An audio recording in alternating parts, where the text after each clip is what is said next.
श्रीगुरून् वैष्णवांश्च श्रीरूपं साग्रजातं सहगणरघुनाथान्वितं तं सजीवं साद्वैतं सावधूतं परिजनसहितं श्रीकृष्णचैतन्यदेवं श्रीराधाकृष्णपादान् सहगणललिता श्रीविशाखान्वितांश्च यस्य प्रसादात् भगवत्प्रसादो यस्या प्रसादान्न गतिः कुतोऽपि ध्यायां स्तुवंस्तस्या शास्त्रीसान्ध्यां वन्दे गुरुः श्रीचरणारविन्दं नमो महावदान्याय कृष्णप्रेमप्रदायते कृष्णाय कृष्णचैतन्य नाम्ने गौरत्विषे नमः। हे कृष्ण करुणा सिन्धु दीनबन्धु जगत्पते गोपेश गोपिकान्त राधाकान्त नमोस्तुते। तप्त काञ्चन गौरांगी राधे वृन्दावनेश्वरी वृषभानुसुते देवी त्वं नमामि हरिप्रिये। जय रूप सनातन भट्ट रघुनाथ श्रीजीव गोपाल भट्ट दास रघुनाथ এই গোসাইর করি চরণ বন্দন যাহা হইতে বিঘ্ন নাশ অভীষ্ট পূরণ वाञ्छाकल्पतरुभ्यश्च कृपा सिन्धुभ्येव च पतितानां पावनेभ्यो वैष्णवेभ्यो नमो नमः। हम सब लोग श्री चैतन्य महाप्रभु की गंभीरा लीला पर वर्णन करते चले आ रहे हैं। गंभीरा लीला के जो सूत्र हैं श्री कृष्णदास कविराज गोस्वामी पाद ने श्री चैतन्य चरितामृत के मध्य लीला के दूसरे परिच्छेद में दिए हुए हैं और उन्हीं सूत्रों पर चर्चा कर रहे हैं हमारे गुरुदेव, क्योंकि उन्हीं के अनुगत्य में हम ये कार्यक्रम आप तक ला पा रहे हैं। गुरुदेव ने इन सूत्रों का बड़ा ही मार्मिक वर्णन किया है, क्योंकि अपने बल पर श्रीमन महाप्रभु की इस गंभीर लीला को समझ पाना ये संभव नहीं है। ये तो गौरहरि के जो कृपा पात्र महत जन हैं, उनके चरणों का अनुगत्य लेने से ही हम कुछ हद तक समझ पाएंगे श्रीमन महाप्रभु की लीला को। हमने चर्चा की थी एक श्लोक के ऊपर, जिसे श्रीमन महाप्रभु ने कहा था जब वो श्री कृष्ण विरह में बहुत ही दुखी थे। श्री कृष्ण रूप आदि निषेवणम बिना व्यर्थानि में अहान्य खिलेन्द्रिय अन्यलम पाषाण शुष्केन्धन भार काण्य हो विभर्मि वा तानि कथम हतत्रपः।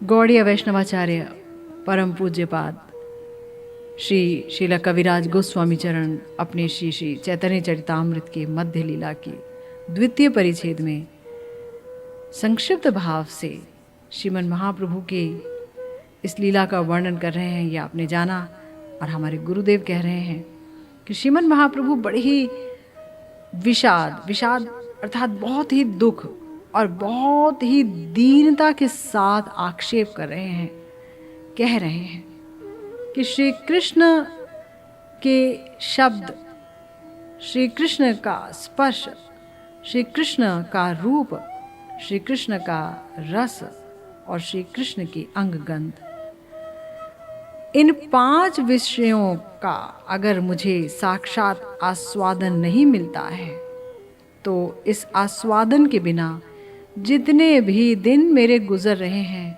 वो सब व्यर्थ हैं, बेकार हैं। मेरे चक्षु, मेरे कान आदि समूह, ये जितनी भी इंद्रियां हैं, ये श्री कृष्ण विषयक आस्वादन के बगैर बिल्कुल बेकार हैं, व्यर्थ हो गई हैं। और सिर्फ व्यर्थ हो गई हैं ये नहीं, अतिशय रूप से व्यर्थ हुई हैं, मतलब बेहद बेकार हो गई हैं, हद पार कर गई हैं। ये जो व्यर्थता है, ये जो बेकारी है, ये सब अपनी हदें पार कर चुकी हैं। इंद्रियां हैं, पर इंद्रियों को जो रस मिलना चाहिए, गोविंद रस, वो रस नहीं मिल रहा है। इसलिए ये इंद्रियां शुष्क ईंधन की तरह मेरे लिए भार हो गई हैं, मेरे शरीर पर पत्थर की तरह भारी भारी हो गई हैं, भार हो गई हैं। मेरे सारे दिन बेकार हो गए हैं। तो श्रीमन महाप्रभु कह रहे हैं कि हाय रे, मैं निर्लज्ज की तरह इस पाषाण और शुष्क काष्ठ की तरह महाभारत स्वरूप इन इंद्रियों को ढो रहा हूं। ये बोझ हो गई हैं, मैं व्यर्थ इन्हें ढोता चला जा रहा हूं, ये बेकार हैं। बड़ा ही आक्षेप कर रहे हैं श्री चैतन्य महाप्रभु। कितनी तृष्णा है उनके अंदर गोविंद विषय रसपान की। स्वयं तो गोविंद है, पर क्या करें, अपने ही मधुरिमा का आस्वादन करना चाह रहे थे ना श्री कृष्ण, तो प्रिया जी के महाभाव को लेकर के प्रकट हो गए हैं। प्रिया जी का महाभाव, और प्रिया जी अलग तो है नहीं, वो महाभाव स्वरूपिणी हैं, तो साक्षात किशोरी जी ही मानो श्याम सुंदर से इस तरह से मिलित हो गई हैं कि श्याम सुंदर भूल ही गए हैं कि ये आस्वादन मैं कर रहा हूँ। स्वयं को किशोरी जी समझ रहे हैं और कह रहे हैं हाय हाय, श्री कृष्ण के बिना मेरी सारी इंद्रियां बेकार हैं। माथुर विरह का आस्वादन है, महसूस कर रहे हैं कि कृष्ण अब मुझे छोड़कर मथुरा चले गए हैं और मैं अकेली वृंदावन धाम में, वृंदावन के कुंज निकुंजों में इस अकेलेपन से लड़ रही हूँ। श्री कृष्ण के बिना मेरे जीवन का ही क्या मूल है, इन इंद्रियों का ही क्या मूल्य है। तो इसीलिए जब श्रीमन महाप्रभु इस गंभीर भाव का आस्वादन कर रहे हैं, इस गंभीरा लीला का, और जिस भाव को लेकर के उन्होंने इस श्लोक और इस प्रकार के अनेक श्लोकों का प्रलाप किया है, कहा है, तो उन श्लोकों के मायने समझना क्षुद्र जीव, कीट कीटाणु जीव के लिए बिल्कुल भी संभव नहीं है। उसका सामर्थ्य नहीं है कि वो श्रीमन महाप्रभु के भाव रूपी विशाल सिंधु के आलोड़न को समझ पाए, बिल्कुल नहीं समझ सकता। क्योंकि गुरुदेव कहते हैं कि श्रीमन महाप्रभु की इन समस्त प्रलाप वाणी के भीतर महासागर विद्यमान है। महासागर, सागर ही कितना बड़ा होता है, फिर महासागर कितना बड़ा होता है, फिर महासागर, और वो भी एक एक प्रलाप के भीतर। उसको समझने का सामर्थ्य भला किसमें होगा, सोचिए तो। जैसे कि आपने जाना, श्री कृष्णदास कविराज गोस्वामी पाद कहते हैं, सामर्थ्य है उसमें जिस पर श्रीमन महाप्रभु की कृपा हो या फिर उनके चरण आश्रित किसी भक्त की कृपा हो, तो सामर्थ्य है, वरना सामर्थ्य नहीं है। और हम तो बिल्कुल भी नहीं समझ सकते हैं। इसीलिए हम अपने प्यारे गुरुदेव के श्री चरणों का आश्रय लेकर के प्रवेश कर रहे हैं इस गंभीरा लीला में, और उन्हीं की कृपा से जो कुछ समझ पाएंगे, जो कुछ समझ पा रहे हैं, उसी का वर्णन गुरुदेव ही हृदय में बैठकर करा रहे हैं। इसके अलावा कोई चारा नहीं है और चारा होना भी नहीं चाहिए, क्योंकि अपने बल पर अगर आस्वादन किया तो चूक जाएंगे, आस्वादन हो नहीं पाएगा, है ना। तो गुरुदेव कहते हैं कि देखिए श्रीमन महाप्रभु ने किस लिए, किस उद्देश्य को लेकर, किस अभिप्राय को लेकर के इस प्रलाप वाणी के श्लोक को कहा है, ये तो क्षुद्र जीव कभी नहीं समझ सकता। अवश्य ही श्रीमन महाप्रभु का ये जो प्रलाप है, ये जो गंभीरा लीला में वो जो कुछ कह रहे हैं, जो कुछ कहते हुए रो रहे हैं, विषाद व्यक्त कर रहे हैं, दैन्य व्यक्त कर रहे हैं, आक्षेप कर रहे हैं, कष्ट पा रहे हैं, कष्ट दिखता है कि वो पा रहे हैं, लेकिन श्री कृष्ण प्रेम का चरित्र ही यही है, बड़ा ही अद्भुत है। बाहर से विष ज्वाला दिखती है और अंदर आनंद का स्रोत बहता रहता है। यही तो श्री कृष्ण प्रेम है ना। भीतर से अमृतमय होता है। लेकिन इस गंभीरा लीला का श्रवण कीर्तन हमारे गुरुदेव कह रहे हैं अति भाग्यवान भक्त का ही कार्य हो सकता है। वो जो इसे कहे और वो जो इसे सुने, वो वाकई अति भाग्यवान है। सब लोग, सबके सब श्रीमन महाप्रभु की इस गंभीरा लीला को समझने का सामर्थ्य नहीं रख सकते, और सबकी रुचि वहां तक जाएगी ये भी संभव नहीं है।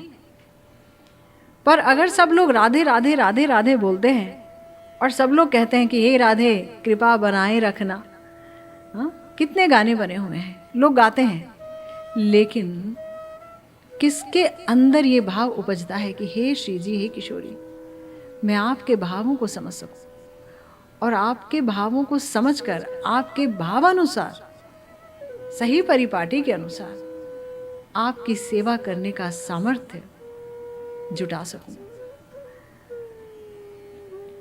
श्रीमन महाप्रभु ने अपनी गंभीरा लीला से ये दिखाया है कि हमारी प्यारी राधा रानी के सुंदर सुगंभीर भाव कैसे हैं, उनका कृष्ण प्रेम ही कैसा है। ये कृष्ण प्रेम कितना आलोड़ित करता है हृदय को, उनके हृदय को। श्रीमन महाप्रभु ने अपने दृष्टांत से दिखाया है। जब हम श्रीमन महाप्रभु के सात्विक विकारों का वर्णन सुनते हैं, तब हमें समझना चाहिए कि ये महाप्रभु के ये जो विकार हैं, वास्तव में ये प्रिया जी का दिव्य उन्माद है, जिसका आस्वादन वो कर रहे हैं, और उसी दिव्य उन्माद का ये एक प्रतिक्रिया है ना। तो गुरुदेव कहते हैं कि ये बात तो सच है कि गंभीरा लीला का श्रवण कीर्तन बहुत ही भाग्यशाली व्यक्ति का कार्य है, लेकिन किस आश्रय से क्षुद्र मानव इन समस्त यानी महाप्रभु की इस लीला का आस्वादन करने का सामर्थ्य पाएगा, कैसे समर्थ हो पाएगा? क्योंकि श्री कृष्ण के विरह जनित जो विप्रलंभ रस है, उस विप्रलंभ रस से ही ये दिव्य उन्माद लीला घटित हुई है। श्रीमन महाप्रभु की ये लीला है दिव्य उन्माद लीला, दिव्य उन्माद लीला। उनका उन्माद है श्री कृष्ण विरह में, वो उन्मादित हो गए हैं, दीवाने हो गए हैं, कुछ भी बोले जा रहे हैं, कुछ भी किए जा रहे हैं, उन्हें अपने शरीर का होश नहीं, वो ज्ञान में है कि अज्ञान में है, कोई कुछ कह नहीं सकता। लेकिन श्री कृष्ण प्रेम से बड़ा ज्ञान भला और क्या हो सकता है। श्री कृष्ण के विरह में क्रंदन करना, इससे बड़ा भाग्य और क्या हो सकता है। यही तो दिखा रहे हैं ना श्री चैतन्य महाप्रभु अपने दृष्टांत के द्वारा। तो गुरुदेव कहते हैं कि देखिए, ये जो श्रीमन महाप्रभु दिव्योन्माद दिखा रहे हैं, जिसमें वो कुछ भी कहे जा रहे हैं और कितना दुखी हैं, अपने को कितना असहाय महसूस कर रहे हैं। माथुर विरहग्रस्ता किशोरी जी के रूप में गुरुदेव कह रहे हैं ये श्री श्री राधा रानी की अपनी संपत्ति है ये दिव्योन्माद। श्रीमन महाप्रभु उसी संपत्ति का आस्वादन कर रहे हैं। प्रिया जी के भाव को अपने हृदय में लेकर के श्री चैतन्य महाप्रभु इस दिव्योन्माद का आस्वादन कर रहे हैं। ये श्री कृष्ण की संपत्ति नहीं है, ये याद रखिए। इसीलिए चूंकि आधार अलग हो जाता है तो भाव, जिसका भाव है ले तो आए भाव को, लेकिन आधार नहीं है संभालने लायक, इसीलिए भाव उमड़ उमड़ पड़ता है। भाव निधि का जो भाव है उमड़ उमड़ बाहर दिखता है, संभाल नहीं पाते हैं। कैसे रोम से रक्त उद्गम हो जाता है, कैसे गदगद वचन हो जाते हैं, घर घर घर वाणी निकलने लगती है गले से, कैसे जल यंत्र की धारा बहने लगती है। आंसू होते हैं जैसे कि पिचकारी की तरह आंसू छूटते हैं, निकलते हैं। आसपास जतो छीलो भीज लो सकल, सबके सब भीग जाते हैं। कैसे वैवर्ण्य हो जाता है, जैसे शंख की तरह सफेद रंग के हो जाते हैं श्री कृष्ण विरह में। कैसे दांत हिलने लगते हैं कि अभी गिरे, इतनी बुरी अवस्था। कैसे दीर्घाकृति हो जाते हैं, कैसे कूर्माकृति हो जाते हैं, हाथ पैर सब भीतर चले आते हैं। कैसी अवस्था हो जाती है उनकी। किशोरी जी की तो यह अवस्था कभी सुनने में नहीं आई। थोड़ी बहुत विकृति वहां भी आई, लेकिन इस हद तक विकृति नहीं आई। तो गुरुदेव कहते हैं देखिए, स्वरूपगत ये जो दो चीजें हैं वो एक ही हैं। यानी प्रिया जी जो भाव आस्वादन कर रही हैं और श्याम सुंदर प्रिया जी का भाव लेके जब गौर सुंदर हुए वो जो आस्वादन कर रहे हैं, दोनों ही एक ही है। लेकिन आधार चूंकि अलग अलग है, प्रिया जी जब आस्वादन कर रही हैं तब आधार उनका अपना है, दिव्योन्माद उनका अपना है, इसलिए वो नियंत्रित कर पाती हैं अपने भावों को। लेकिन गौर सुंदर आधार लेकर आए हैं श्याम सुंदर का ही, तो वहां ये अनियंत्रित हो जाता है। इसीलिए अगर हमें प्रिया जी के भावों को जानना है तो प्रिया जी से ये भाव जानने को नहीं मिलेगा, ये गौर सुंदर से ही किशोरी जी के भाव हम समझ पाएंगे। उनके भावों को देखकर ही पता लगा पाएंगे कि किशोरी जी का कृष्ण प्रेम किस हद तक है। और जब तक हम गौर सुंदर के गंभीरा के श्री कृष्ण चैतन्य महाप्रभु के इस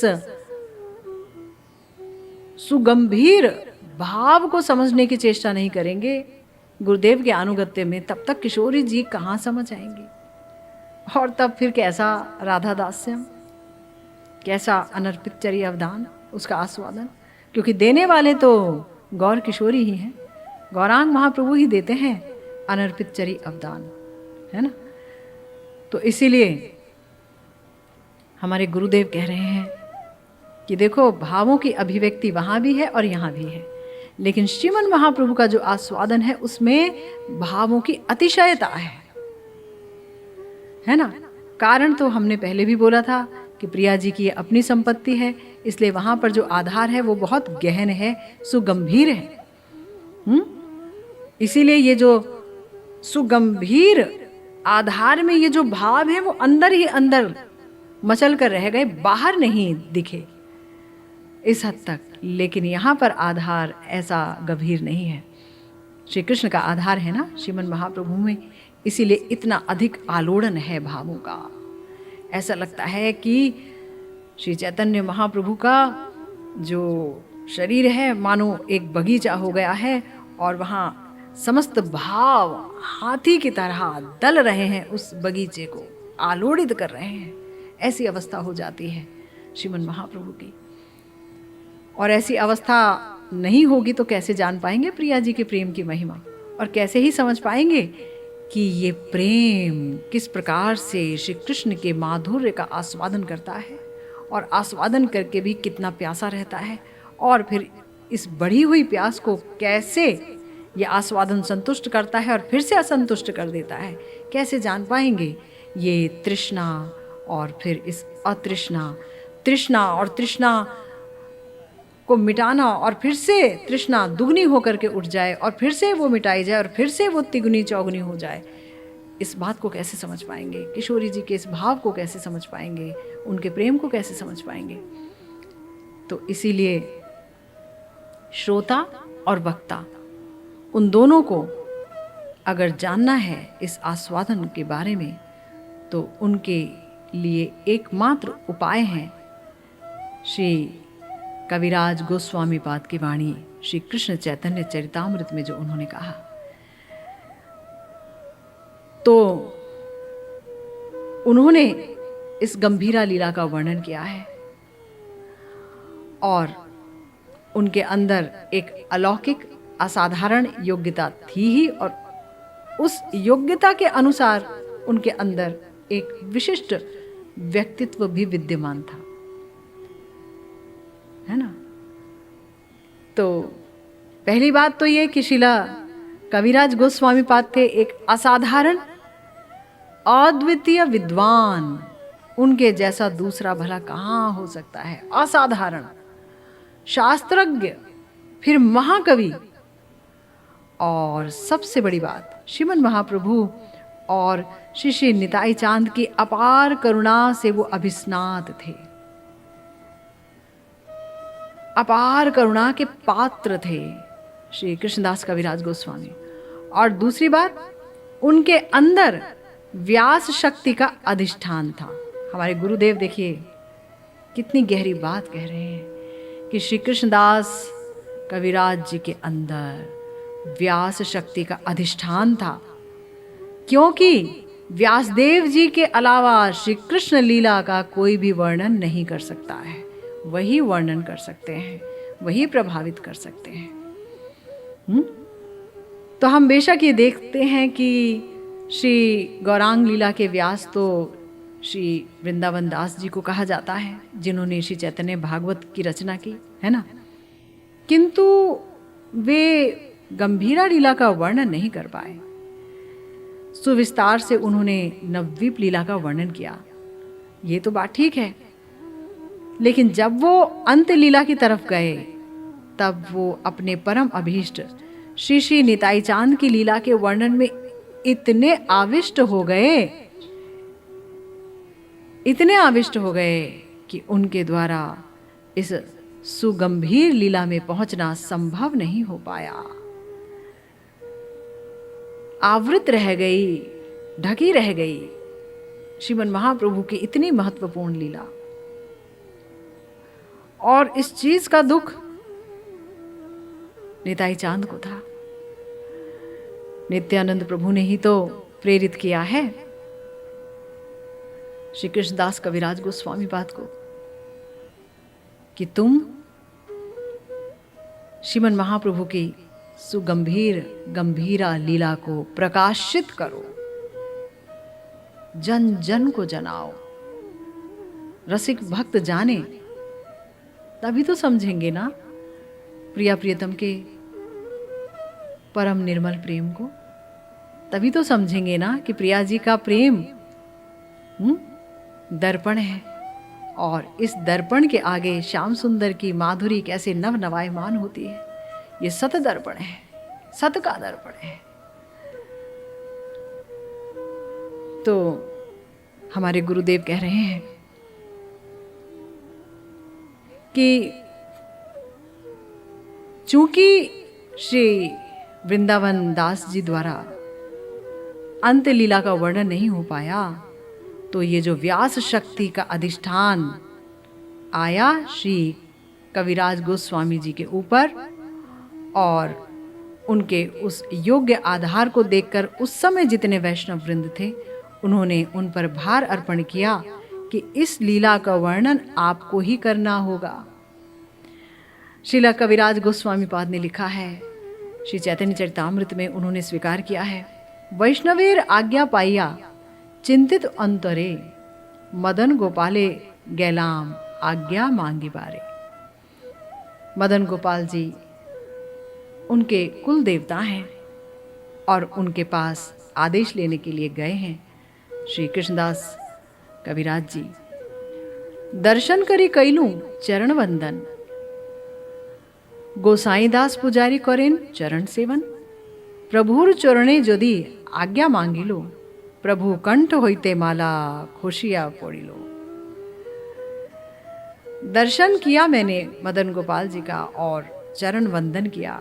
वहाँ पर पुजारी जी मदन गोपाल जी की सेवा कर रहे थे और मैंने प्रभु के चरण में आज्ञा मांगी कि मैं श्रीमन महाप्रभु के इस गंभीरा लीला को लिख पाऊँ, उसे व्यक्त कर पाऊँ, प्रकाशित कर पाऊँ। आप आशीर्वाद दीजिए। और आशीर्वाद स्वरूप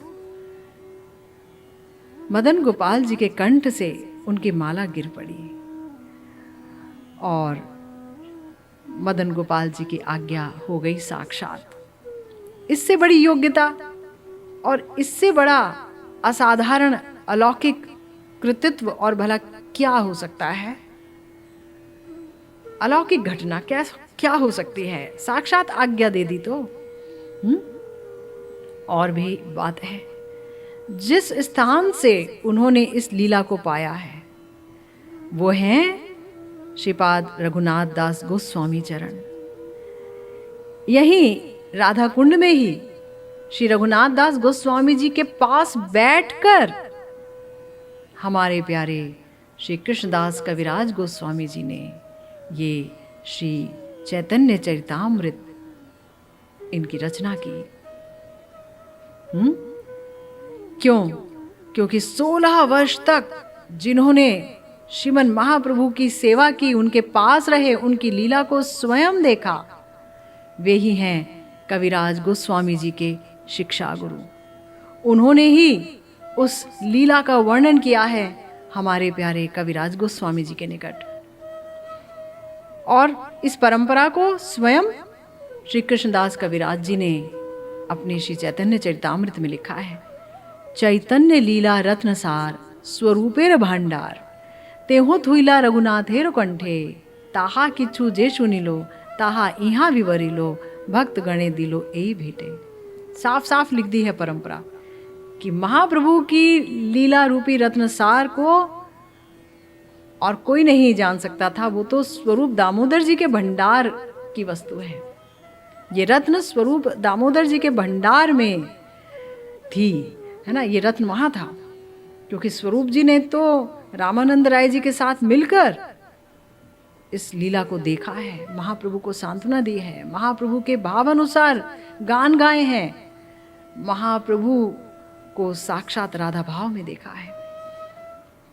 उन्होंने श्री रघुनाथ जी को ये समस्त भेंट दी है क्योंकि रघुनाथ दास गोस्वामी जी उन्हीं का संग करते थे, उन्हीं को सौंपा था श्रीमन महाप्रभु ने कि हे स्वरूप, इन रघुनाथ को तुम अपना भृत्य बोलकर स्वीकार करो, अपने पास रखो, तुम इन्हें भजन भक्ति की बारीकी सिखाओ। तो सब कुछ बताया करते थे। 16 वर्षों तक संग किया स्वरूप जी का, श्रीमन महाप्रभु का। और उनसे जो श्री कृष्णदास कविराज गोस्वामी जी ने सुना, यानी श्री रघुनाथ दास गोस्वामी जी से राधा कुंड में बैठकर जो कुछ सुना, ताहा किछु जे सुनी लो, ताहा यहाँ विवरी लो, मैंने उसका ही पूरा ब्यौरावार वर्णन यहाँ किया है। भक्त गणे दिलो यही भेंटे, और भक्तगण को ये भेंट मैंने प्रदान की है। तो गुरुदेव कह रहे हैं कि देखो, स्वरूप जी का जो भंडार है उसमें श्री चैतन्य लीला रत्नसार है, यही गंभीरा लीला है ना।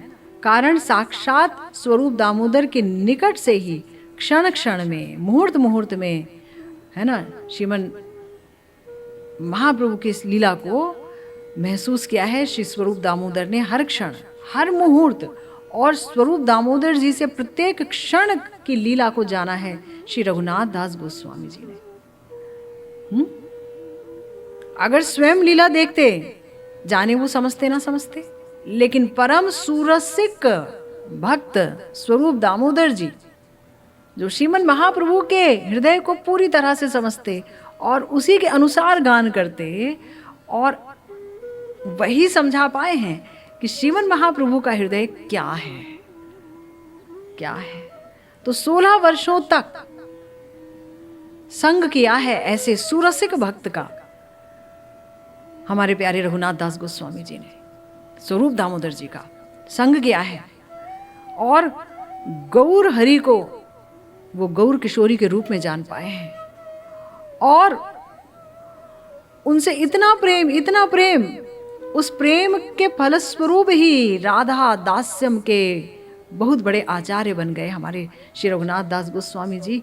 राधा दास्यम का अनुभव किया है, विलाप को सुमांजलि अर्पित की है प्रिया जी के चरणों में, इसी राधा कुंड के तट पर बैठ करके। और यही गौर सुंदर की इस सुंदर लीला को प्रकाशित किया है श्री रघुनाथ दास गोस्वामी जी ने, और उसे लिपिबद्ध किया है हमारे प्यारे श्री कृष्णदास कविराज गोस्वामी जी ने। तो गुरुदेव कह रहे हैं ये लीला उन्होंने ही श्री रघुनाथ जी के कंठ में दान की, स्वरूप जी ने, और वहां से ही पाई है इस लीला रूपी भेंट को श्री कृष्णदास कविराज गोस्वामी पाद ने। इसीलिए भक्तों को कहा कि ये महारत्नसार गंभीरा लीला मैंने आपको भेंट दिया। गुरुदेव कह रहे हैं असाधारण भेंट है, ये अलौकिक उपहार है। इस दुनिया का उपहार क्या होता है बताइए? जड़, तुच्छ, अति तुच्छ। लेकिन श्रीमन महाप्रभु की अंत लीला महारसमयी। वो अंत लीला कैसी है, वो गंभीरा लीला कैसी है? वो राधा कृष्ण की प्रेम लीला है, वो विरहात्मक उच्छ्वास है, आलोड़नमयी उच्छ्वास है। श्रीमन महाप्रभु जो हमारे भाव निधि हैं, उनका दिव्य उन्माद है। उसे जाने बगैर हम कैसे समझ सकते थे कि महाप्रभु क्यों आए, क्या किया उन्होंने 12 वर्षों तक गंभीरा में,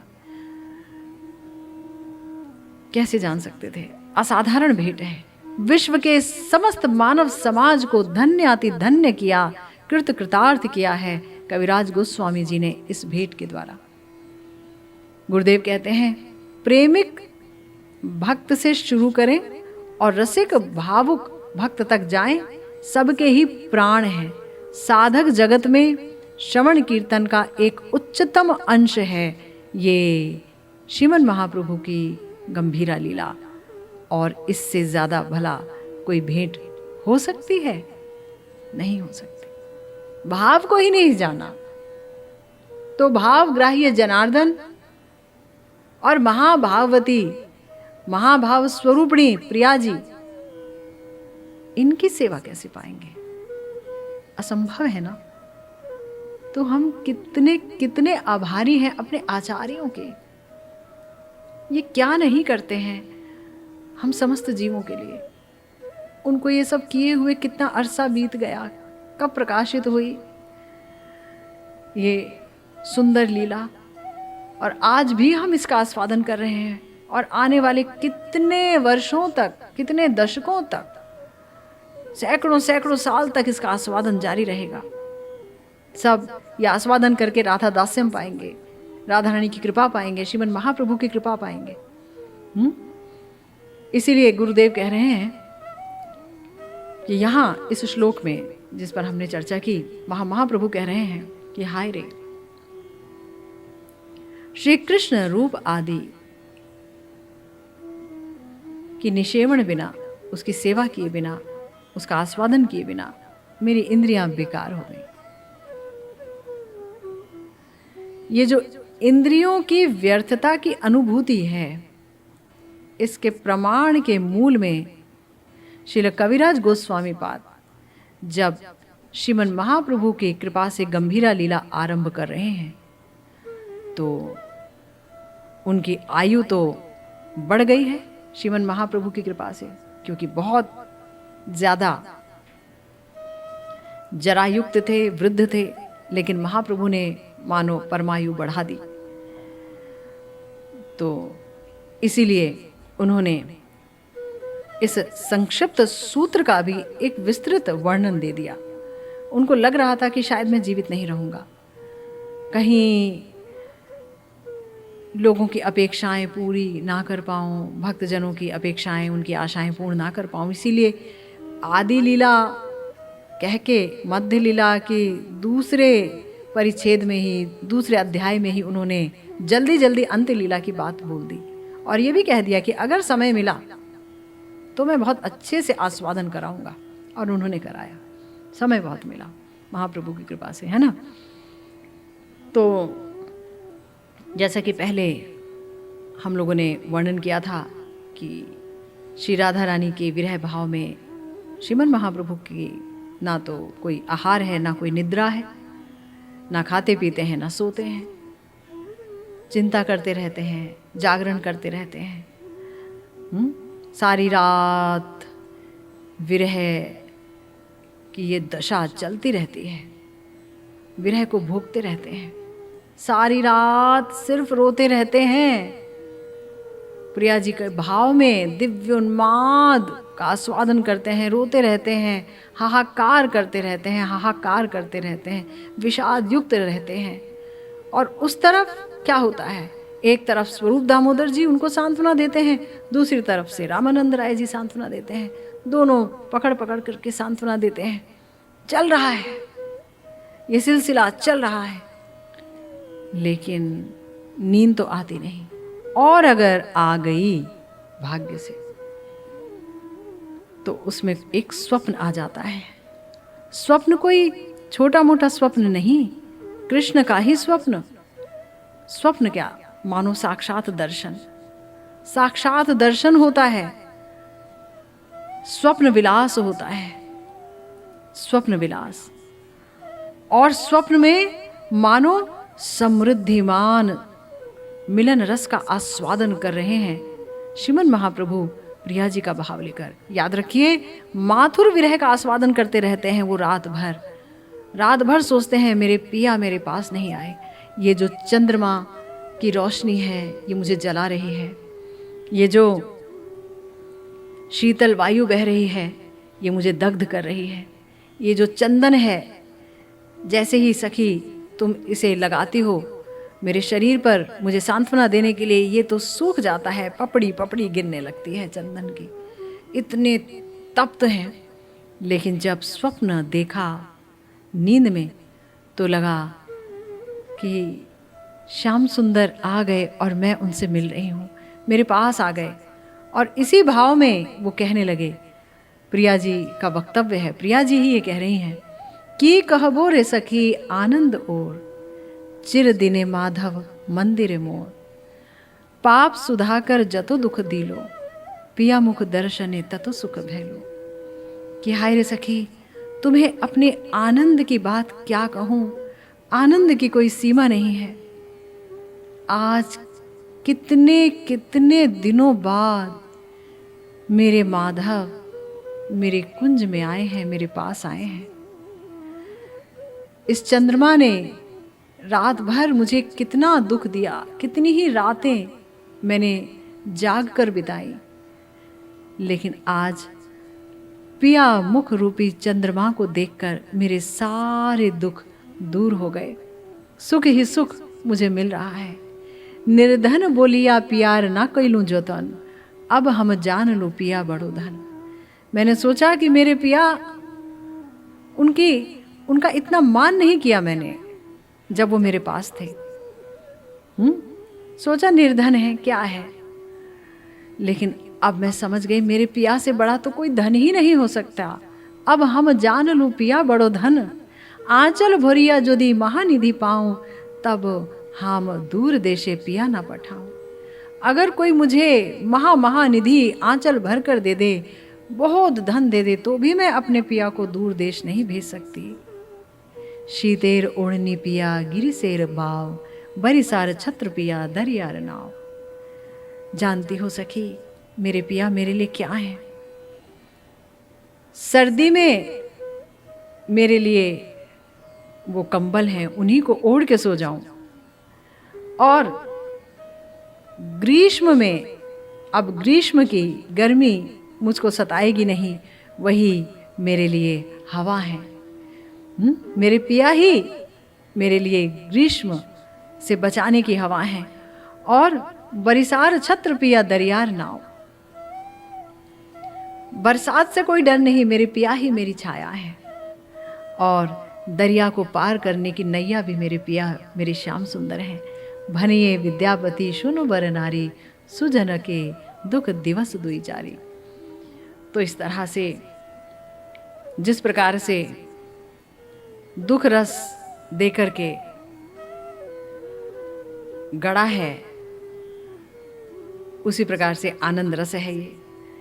यानी कि इतना दुख प्रिया जी ने भोगा माथुर विरह के समय, और सपने में देख लिया कि श्याम सुंदर आ गए हैं, तो किस प्रकार से वो इतनी प्रसन्न, क्योंकि समृद्धिमान मिलन हुआ है स्वप्न में, तो सारी वेदना मानो समाप्त हो गई है।